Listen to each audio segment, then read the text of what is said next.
Welcome back everyone, this is Dash Rendar, and today we're going to have some fun in more ways than one. The first thing I'm going to do is I'm going to be breaking out this flatbow. Now this was made by Joe Gibbs. If you're not familiar with him, he is one of the strongest, best archers I've ever seen. He's on Todd's workshop all the time. And so a flatbow is more modern. It doesn't lose as much draw weight. This is 120 pounds at 30 inches, so it's going to be analogous to some of the other bows. Compare it against this bow here, which is just a standard longbow, which is 130 pounds. So they're gonna be pretty equal to equal as far as draw weight. I wanna test their speed, penetration power, and if this thing starts to fall off a little bit, I'm gonna hit the 165 pound bow and roll with that. But the other thing that's gonna be fun is that my dear wife, while I love her, does not enjoy kissing the beard. So I usually shave it off once every month and a half.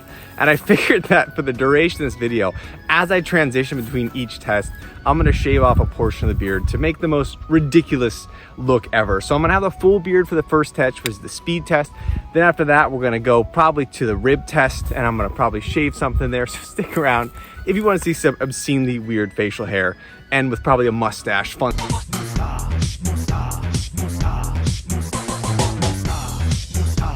And stuff like that.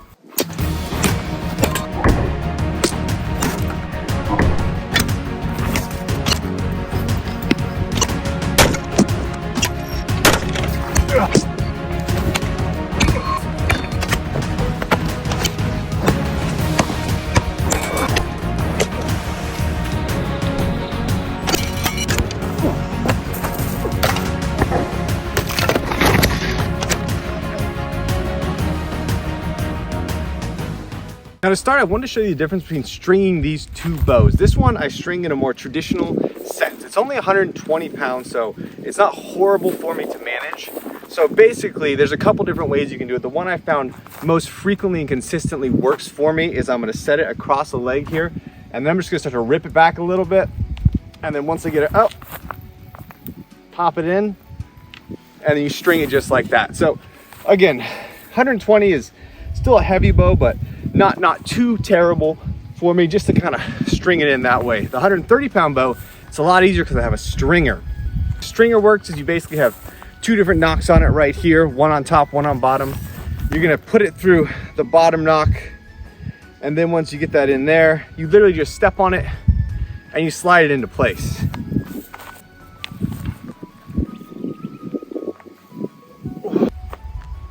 And that's gonna look just like that. Now, first up, before we get into the mayhem of all, I'm just gonna get a baseline for the speed between the bows.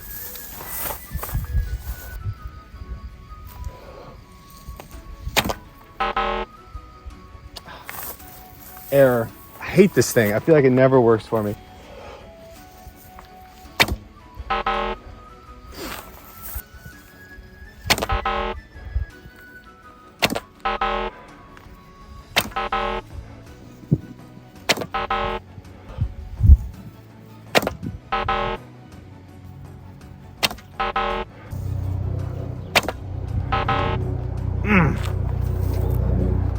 Keep getting error messages. I don't know what's faulty or not. Hold on. I'm gonna try the bow from Gibbs and see if that gets a better reading, because man, these things suck. So I may just go straight to armor penetration.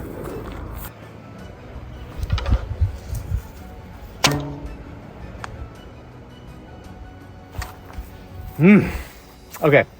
So it's not reading, so I'm gonna call that a bust. As hopefully you can see that that's going so much faster. You can even hear the difference when that comes off. So we're gonna go next into the armor test. So I'm gonna start with basically ribs, let's say. As promised, beard cut number one is upon us here.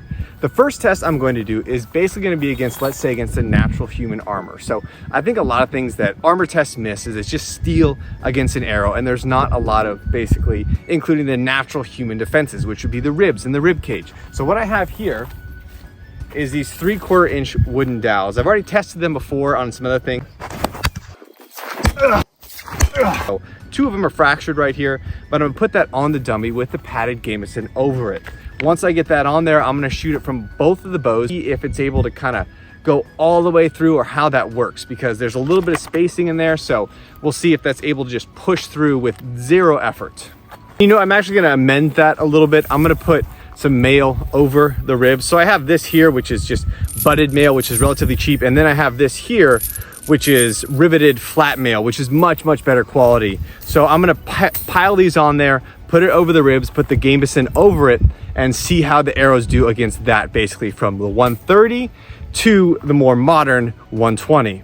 All right, so here's what we got. We got the riveted mail with the butted mail and the ribs on the back right here. I'm gonna set the gambeson over it, and we're gonna take some pot shots at it. This is a much smaller target, so I'll probably be 15 yards away, just because I don't want to keep missing from, you know, a distance. I actually decided to turn it around as well. I had a hard time getting it fit over the body entirely, so it's right in here in the center, and we're gonna take a few shots. Same arrow, same weight with a bodkin tip, see how it does. So let's see how it does against, like, with those 4 layers of protection. The first one's just against the ribs only, and now I'm gonna bring it up a little bit to see how it does against the whole kit and caboodle, let's say.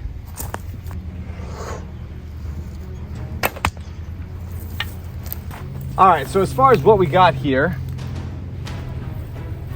this one on the bottom went through and through, it went into the dummy. The one on top was actually stopped by this basic conglomeration of different materials here. So what I want to do now is get more of a close-up slow-mo shot without everything in the way and see what that looks like on Apple phone high speed.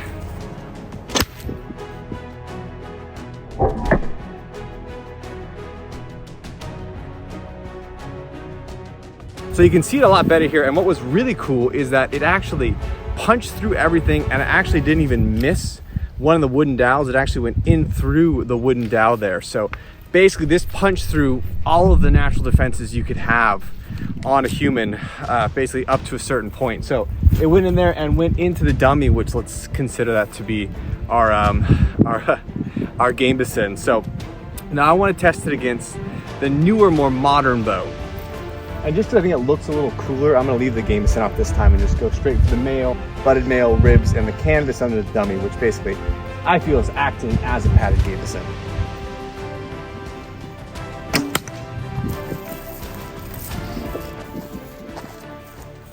So I don't know how much of it you can see, but that one actually did a lot better going through. It still broke through the dowel and it went deeper into this padded dummy here, which is like that thick canvas weave.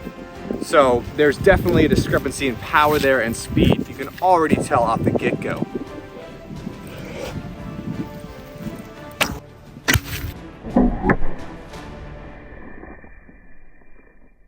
Through, and it went buried deep. Oh no, and it actually bent the tip right there. But that that had some punch to it right there. That was a lot of power going through everything with very little obstruction, but it did damage that right there. So shoot, that's another one. Probably got a junk. All right, shave number 2. Now we're gonna go with the wooden shield. Oh, the thing has been through the ringer many a times.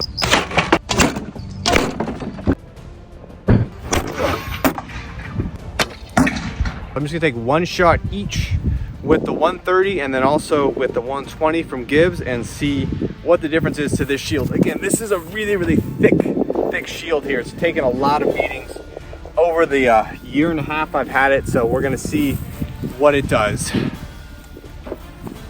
Okay, so we're starting off with the 130-pound warbow with these massive 1400 grain arrows against the wooden shield.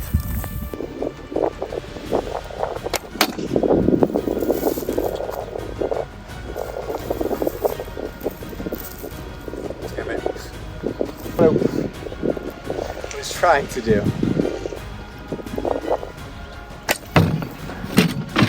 Next up, the 120-pound flatbow.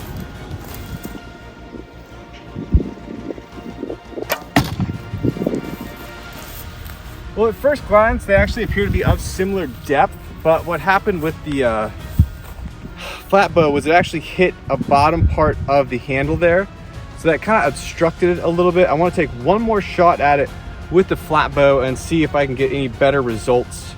If I just kind of hit more of the side and see if that's going to do a little bit better. So I'm going to try that one more time.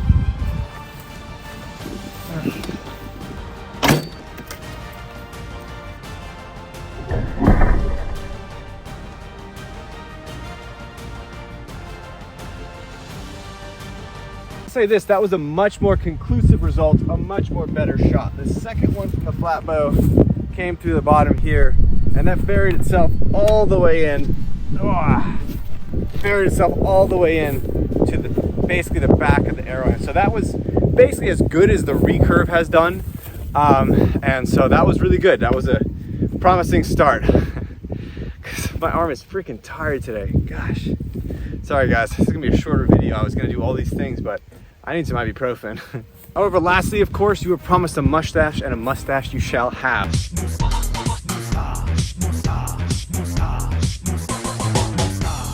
So we got one more test in me before my arm goes kaput and I ice it for a little bit.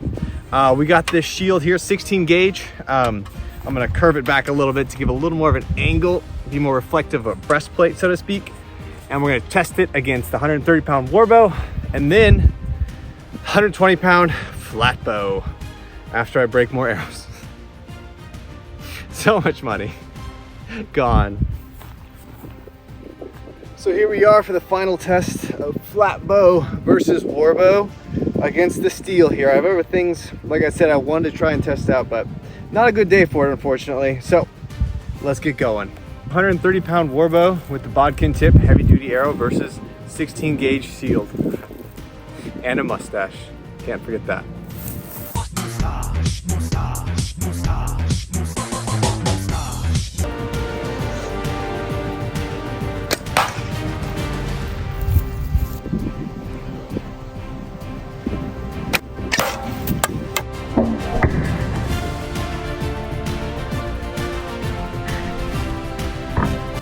So I'd say relatively good and consistent with what I've seen in the past before. That top one right here was actually a super good one comparatively. Top one right there was a really good one that went deeper than I think a lot of them did, but now let's try the big boy. Or, well, no.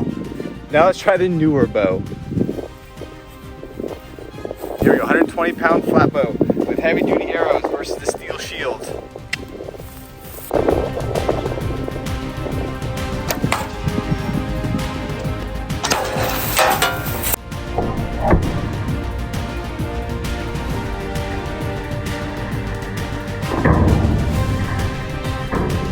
Okay, so looking back at the high speed for that one, it looked like high speed, sorry.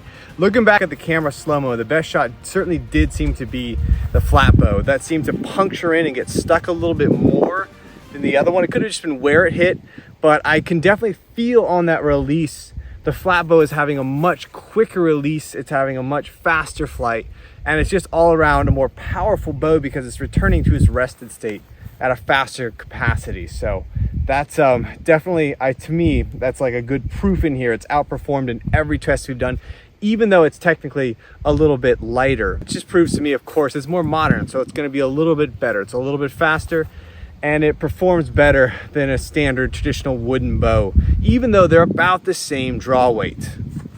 Well, everybody, there you have it. Flat bow versus warbow. Similar draw weight, or about the same. And now freshly clean shaved face so that my wife will want to kiss me again because she does not like going near barbs, as she calls them. So if you missed the beard, don't worry. Be back in about a month and a half. Until then, hope you enjoyed it. And I was going to do more tests, but my arm is just really uncomfortable. And so those were enough, I feel, to get some idea. I wanted to bring out the brigandine and some other things, but I feel like there's a good spattering for it. I also have to go get my kids really soon because this took a while to set up. So I have adult responsibilities. Hope you enjoyed it, and until next time, yeah, I don't know. Subscribe, like if you want, I don't care. Guys, this is kind of a random quick side note.